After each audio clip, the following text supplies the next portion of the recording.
இந்த அப்போஸ்தலர்கள் எல்லாருக்கும் சுவிசேஷத்தை குறித்து ஒரு சரியான அல்லது திட்டமான நம்பிக்கை இருந்துச்சு. உயிர்த்தெழுதின் வல்லமையை புரிஞ்சுக்கிட்டாங்க. நல்ல உயிர்த்தெழுதனுடைய வல்லமை மட்டும், உயிர்த்தெழுதனுடைய நிகழ்வை புரிந்து கொண்டார்கள், இந்த சரித்திரத்தை புரிந்து கொண்டார்கள், அதனுடைய வல்லமையை ஏற்றுக்கொண்டார்கள். இந்த சுவிசேஷத்தினுடைய வெளிப்பாடு என்ன? ஞானஸ்தானம், பரிசுத்த ஆவியானுடைய நிறைவு, ஞானஸ்தானத்தின் மூலமாக சபையினுடைய ஐக்கியம் முழுமையாக கொண்டு வர்றாங்க. ஒரு வேலைக்காரன் அநியாயமாய் தண்டிக்கப்பட்டு அநியாயமாய் நடத்தப்படும் பொழுது அவன் எப்படி சுவிசேஷத்தை வாழ வேண்டும்? எங்கேருந்து எடுக்கிறாரு? ஒன்றா, ஏனெனில் யுவாங்கலிட்சோமாய் அப்படிங்கிற வார்த்தைக்கு சரியான அர்த்தம் என்னவென்றால், நான் சுவிசேஷமாக வாழ்ந்து கொண்டு இருக்கிறேன், அறிவிக்கிறேன் கிடையாது.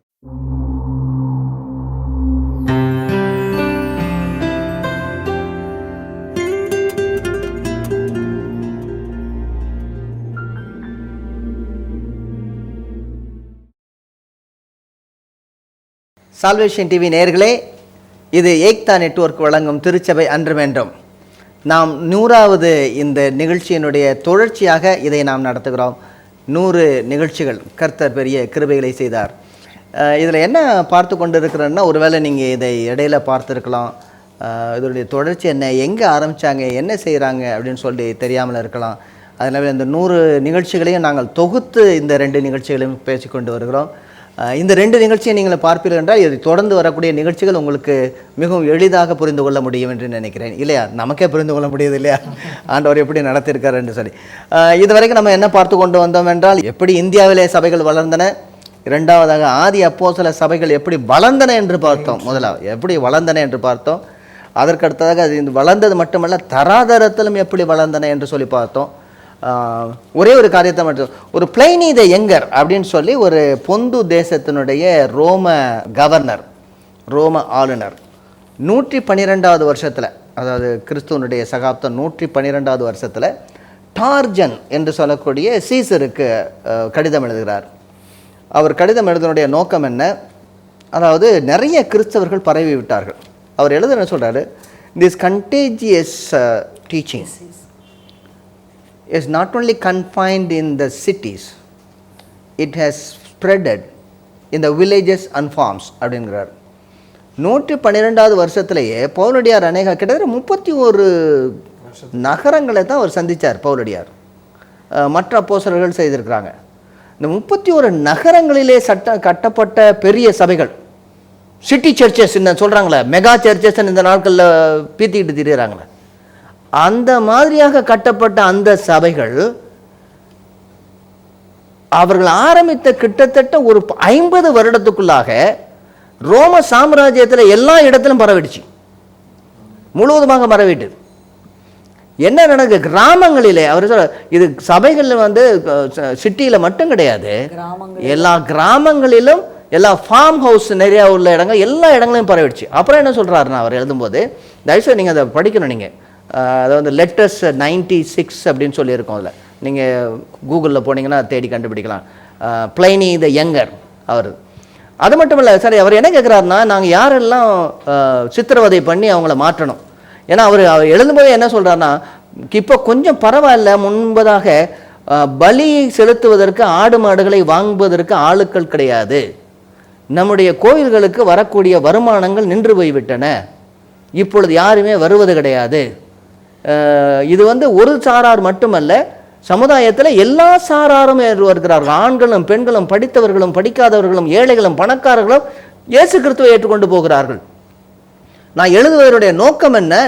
எண்ணிக்கை அதிகமாகிறது, எனக்கு பயமாக இருக்கிறதுங்கிறார். என்ன செய்யட்டும்? ஒரு கிறிஸ்தவன் என்று சொன்னாலே அவனை துன்புறுத்தலாமா? என்ன செய்ய வேண்டும் அப்படின்னு கேட்கும்போது அவர் சொல்லக்கூடியது என்ன? கிட்டத்தட்ட ஒரு 50 வருஷத்துக்குள்ளாக, சபைகள் ஆரம்பித்த 50 வருஷத்துக்குள்ளாக, அந்த பவுலடியார் 68வது வருஷம் ஒரு சிரச்சேதம் செய்யப்பட்டு மரித்து போகிறார் நீரோ மன்னனால்.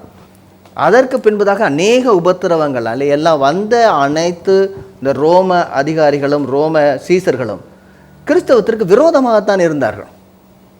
கிறிஸ்தவர்களை 2ஆம் பட்சமாகத்தான் கவனித்தார்கள். அவர்களை கொன்று போட்டாலும் ஒன்றுமே கிடையாது. அப்படி இருந்த நாட்களிலே சபைகள் தீவிரமாக வளர்ந்தன. அவ்வளவு தீவிரமாக, ஏன்னா அவங்க போட்ட இந்த விதை இருக்கிறதே, சுவிசேஷ விதை, அவங்க இல்லாமையிலும் அதிகமாக கொடுத்தார்கள். அவங்க எல்லாமே கொடுக்கறது மட்டுமல்ல, அது கொடுக்கக்கூடிய கிருபையை முதல்ல அவங்களுக்கு போட்டாங்க, கற்றுக் கொடுத்துருந்தாங்க. நீங்கள் சுவிசேஷத்தில் அதாவது கர்த்தர் தம்மையே கொடுத்தார், நான் என்னையா கொடுக்குறேன் அப்படின்னு சொன்னாங்க. மனம் திரும்புதலினுடைய வேல்யூ நல்லா தெரிஞ்சு வச்சு. எக்ஸாக்ட்லி. அதாவது அவர்கள் மனம் திரும்புவதனுடைய அச்சு அடையாளம் ரொம்ப அப்பட்டமாக தெரிந்தது அவருடைய வாழ்க்கையில். இதை கொண்டு வரதுக்கு அவங்க 2 காரியங்கள் செய்தான்னு சொல்லி பார்த்தோம். 2 காரியங்கள் அவங்க செய்தாங்க, 2 தொடர்ந்து செய்து கொண்டிருந்தார்கள். என்ன 2 காரியங்கள்? கெரிக்மான் டிடாக்கே அப்படின்னா என்ன?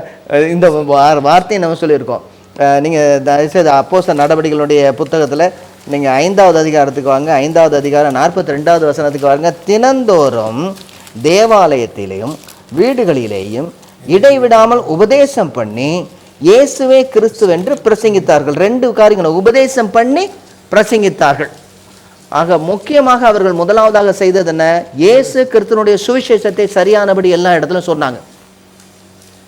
இரண்டாவதாக என்ன சொன்னார்கள்? அவர்கள் இடத்துல வீடு வீடாக உட்கார்ந்து என்ன செஞ்சாங்க? அவர்களுக்கு அப்போஸ்தல உபதேசத்தை சொன்னார்கள். ஆக இதுதான் அவங்களுடைய சீக்ரெட்டாகவே இருந்துச்சு. பரிசுத்த ஆவியானவர் வழிநடத்தும்படியாக அவர்கள் என்ன செஞ்சாங்க? முதலாவதாக சரியான சுவிசேஷத்தை சொன்னாங்க. அடித்தளம் சரியாக போட்டார்கள். எப்படி சரியாக போட்டார்கள்? எங்கெல்லாம் சுவிசேஷம் சொன்னார்கள் நம்ம பார்க்குறோம். உடனே நம்ம சுவிசேஷம் எப்படி சொன்னார்கள் என்று சொல்லி பார்க்க ஆரம்பிச்சிட்டோம். சரி, யாரெல்லாம் சுவிசேஷம் சொன்னது நமக்கு தெரியுது. அப்போஸ்தலர் முழு சுவிசேஷத்தை எப்படி சொன்னாருன்னு. ஆமாம், அதாவது இவங்களுக்கு அதாவது புறஜாதியா இருக்கு. ஆனால் முன்பதாகவே யூதர்களுக்கு சுவிசேஷம் அறிவிக்கப்படுகிறது. 2வது அதிகாரத்தில் பேதுரு 5 இடங்கள்ல சுவிசேஷத்தை பேதுரு 5 இடங்கள்ல சுவிசேஷத்தை சொல்றாரு. எங்கெல்லாம் ஞாபகம் இருக்குங்க அவங்களுக்கு? 2வது அதிகாரத்தில் 14வது வசனத்திலிருந்து 41வது வசனம் வரைக்கும். அப்புறம் 3வது அதிகாரத்தில் வருதுங்களா? ஆமாம், 3வது அதிகாரத்தில் அந்த குணமாக்கப்பட்ட சப்பானி 12வது வசனத்திலிருந்து கடைசி வரைக்கும் 26 வரைக்கும். அதுக்கு அடுத்தது 5வது அதிகாரத்தில் இல்லையா? 5வது அதிகாரத்தில் இருக்குமே, 5வது அதிகாரத்துக்கு இருக்குது. ஆமாம், 4வது அதிகாரத்தில் இருக்கு. 4வது அதிகாரத்தில் ஆமாம் 7வது வசனத்திலேருந்து 12வது வசனம் வரைக்கும். இதில் தான் ரொம்ப ஆணித்தரமாக ஒரு சொல்றாரு. என்ன சொல்றாருன்னா 12வது வசனம், இயேசு கிறிஸ்துவினாலே அன்றி ரட்சிப்பு இல்லை. யோகாவில் உங்களுக்கு ரட்சிப்பு கிடையாதுன்றாரு. நாம் ரட்சிக்கப்படும்படிக்கு வானத்தின் கீழெங்கும் மனுஷர்களுக்குள்ளே அவருடைய நாமமே அல்லாமல் வேறொரு நாமம் கட்டளையிடப்படவும் இல்லை என்றார். இதை கேட்டோன்னு தான் இவர்கள் பேதுரும் யோவானும் பேசுகிற தைரியத்தை அவர்கள் கண்டு அவர்கள் படிப்படியாதவர்கள் வேதமை உள்ளவர்கள் என்று ஆச்சரியப்பட்டு, ஆனால் ஒன்று மட்டும் கண்டு கொண்டார், இயேசுவோடு கூட இருந்தவர்கள் என்று அறிந்து கொண்டார்கள். இந்த அப்போஸ்தலர்கள் எல்லாருக்கும் சுவிசேஷத்தை குறித்து ஒரு சரியான அல்லது திடமான நம்பிக்கை இருந்துச்சு. என்ன நம்பிக்கை? இயேசு கிறிஸ்துவானவர் 40 நாட்கள் அவர்களோடு கூட இருந்து தன்னுடைய உயிர்த்தெழுதலை அவர்களுக்கு அநேக திருஷ்டாந்தங்கள் மூலமாக நிரூபித்து கொண்டு இருக்கிறார். உயிர்த்தெழுதின் வல்லமையை புரிஞ்சுக்கிட்டாங்க. நல்ல உயிர்த்தெழுதலுடைய வல்லமை மட்டும், உயிர்த்தெழுதலுடைய நிகழ்வை புரிந்து கொண்டார்கள், இந்த சரித்திரத்தை புரிந்து கொண்டார்கள், அதனுடைய வல்லமையை ஏற்றுக்கொண்டார்கள். எல்லா இடங்கள்லையும் பார்க்கணும். அது சுவிசேஷம் சரியானபடி அவங்க கிடைச்சிருந்துச்சு, சுவிசேஷம் சொல்ல ஆரம்பிச்சாங்க. அது மாதிரி 5வது அதிகாரத்திலையும் இருக்குது. 5வது அதிகாரத்தில் நீங்கள் பார்த்தீங்கன்னா 29வது வசனத்தில் அதற்கு பேதுரு அப்படி ஆரம்பிச்சு, மனுஷருக்கு கீழ்ப்படுகிறதை பார்க்கலாம் தேவனுக்கு கீழ்ப்படுகிறது அவசியமாக இருக்கிறது. என்ன சொல்றாரு? 30 வசங்க, நீங்கள் மரத்திலே தூக்கி கொலை செய்த இயேசுவை நம்முடைய பிதாக்களின் தேவன் எழுப்பி இஸ்ரவேலுக்கு மனம் திரும்புதலையும் பாவ மன்னிப்பையும் அருளுவதற்காக அவரை அதிபதியாகவும் இரட்சகராகவும் தமது வலது கரத்தினாலே உயர்த்தினார். அப்படி ரொம்ப தெளிவாக சொல்கிறாரு. எல்லா இடங்கள்லையும் நீங்கள் பார்த்தீங்கன்னா அந்த ஃபார்முலா எப்படி இருக்கும் தெரியுங்க? அவங்க சொல்லக்கூடிய ஃபார்முலா யாருக்காவது ஞாபகம் இருக்குதா? என்ன ஃபார்முலா? நீங்கள் கொலை செய்தீர்கள், தேவன் எழுப்பினார், அவரே கிறிஸ்துவாக இருக்கிறார், அதற்கு நாங்கள் சாட்சிகள். ரொம்ப வேத வாக்கியங்கள், எல்லா இடத்துல வேத வாக்கியங்களின்படி. ஏன்னா நிறைய இடங்கள்ல எந்தெந்த வேத வாக்கியங்களும் அதிகமாக அவங்க கோட் பண்ணாங்க. ஏசாயா தீர்க்கதரிசியிலிருந்து சொன்னாங்க, யோவேல் தீர்க்கதரிசியிலிருந்து 2வது சங்கீத புத்தகத்துல இருந்து நிறைய எடுத்தாங்க. வேற மோசேயினுடைய தீர்க்கதரிசி ஆகமங்கள்ல இருந்து எடுத்தாங்க. இதெல்லாம் பழைய ஏற்பாட்டில இருந்து எல்லா இடத்துலையும் எடுத்து பேசுறாங்க. இயேசுவானவர் இதை சொல்லியிருக்கிறாரு. அதாவது அவருடைய சுவிசேஷத்தை குறித்து ரொம்ப அழகா தெளிவாக லூக்கா எழுதின சுவிசேஷம் அதனுடைய 24வது அதிகாரம் 44வது வசனத்துல ரொம்ப தெளிவாக இருக்கு. நீங்க நாங்க பார்க்கிறது என்னவென்றால், அதோட மோசேயினுடைய ஆகமங்களிலும் மோசேயினுடைய ஆகமங்களிலும் சங்கீத புத்தகம் தீர்க்கதரிசனம், மோசேயினுடைய ஆகமங்கள் அதுக்கு அடுத்ததாக தீர்க்க தரிசனங்கள், அப்புறம் சங்கீத புத்தகங்கள் எல்லாமே அதான் ஆர்டரில் சொல்கிறார். இதுதான் அதாவது முழுமையாக இந்த பழைய ஏற்பாடு முழுமையாக சொல்கிறார். அதுக்கு அடுத்ததாக முதல் முறையாக பேதுருவானவர் புறஜாதியாருக்கு, அதாவது யூதர் அல்லாதவர்களுக்கு பிரசங்கத்தை வேண்டுகிறார். எங்கன்னு யாராவது இருக்குமா? கொர்நேலியு. அது 10வது அதிகாரத்தில் வருது, 34வது வசனத்துல இருந்து வருது. இதுல தான் ரொம்ப தெளிவாக முழுமையாக ரொம்ப அழகாக சொல்லப்பட்டிருக்குது. ரொம்ப அழகாக, அதாவது ரத்தன சுருக்கமாக சொல்ல போனால் இந்த வசனங்கள் எல்லாம் ஒரு ஒரு வெளியில் உள்ளவங்களுக்கு எப்படி சுவிசேஷத்தை ரொம்ப அழகாக ஒரு குறிப்பிட்ட அளவுக்கு சொல்கிறது அப்படின்னு ரொம்ப 12 பாயிண்ட் நான் இதில் வச்சுருக்கேன். ரொம்ப 12 பாயிண்ட் இருக்கும். அதை 1 டசன் பாயிண்ட் அழகாக சொல்கிறார். அவர் சொல்லக்கூடிய தெளிவாக என்னவென்றால், இயேசுவானவர், அதாவது கர்த்தர், எல்லாருக்கும் கர்த்தர், இயேசுவானவர் அந்த உலகத்துக்கு வந்தார். ஏன் நானே சொல்லிக்கிட்டு இருக்கேன், நீங்கள் சொல்லுங்களேன். இயேசுவானவர் அந்த உலகத்துக்கு வந்தார். யோவான் ஸ்நானனுடைய நாட்களில் இருந்து நடந்தது. அப்புறம் தேவனிடத்தில் பட்சபாதம் இல்லை. பட்சபாதம், கர்த்தர் எல்லாருக்கும் கர்த்தர், பட்சபாதம் இல்லாதவர். வேற என்ன சொன்னாரு? அவர் எல்லாருக்கும் கர்த்தராக இருக்கிறார். சமாதானத்தை பாருங்க, வசனத்தை பாருங்களேன். உங்களுக்கு வசனத்தை பார்த்தா ஞாபகம் வந்துடும் திரும்ப. அப்போஸ்தலர் 10:35 ஆமா, எந்த ஜனத்திலாயினும் அவருக்கு பயந்திருந்து யாரை வேணாலும் அவர் ரட்சிக்க வல்லவராக இருக்கிறார். நீதியை செய்கிறவன் எவனோ அவனே அவருக்கு உகந்தவன் என்று நிச்சயமாய் அறிந்திருக்கிறேன். ஆமா, இயேசு கிறிஸ்துவை கொண்டு சமாதானத்தினுடைய சுவிசேஷத்தை அறிவித்தார் என்பதாக யோவான் ஸ்நானம் நாட்களிலிருந்து ஆரம்பித்தது. நசரான இயேசு வல்லமையினால அபிஷேகம் பண்ணப்பட்டு வல்லமையினாலும் நிறைந்தவராக இருந்ததுனால என்ன நடந்தது? பிடியில பிடிக்கப்பட்டவர்களை வந்து குணமாக்கினார் இருந்தார். ஓகே ஓகே, ஒருத்தங்க ஜோயல். அதுக்கு அடுத்ததாக, ஆனால் 39வது வசனத்துல சிலுவையிலே தூக்கி மரத்திலே தூக்கி கொலை செய்தார்கள். அப்புறம் 40 மூன்றாவது தேவன் உயிரோடு இருக்கிறார். 41 அவருக்கு பிரதிச்சயமாக காண்பித்தார். 42 நியாயாதிபதியாக திரும்ப வருவார். இதை எங்களுக்கு சாட்சியாக சொல்ல முடியாது, எங்களுக்கு கட்டளையிட்டார். சுவிசேஷத்துல பிரதான கட்டளை இருக்கணும்.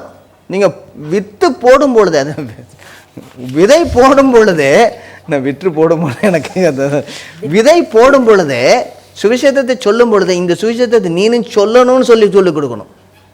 ஆரம்பத்திலே சொல்லிடணும். கேட்கிறவர்களாக மாத்திரமல்ல, அதன்படி செய்கிறவர்களாக செய்யணும்.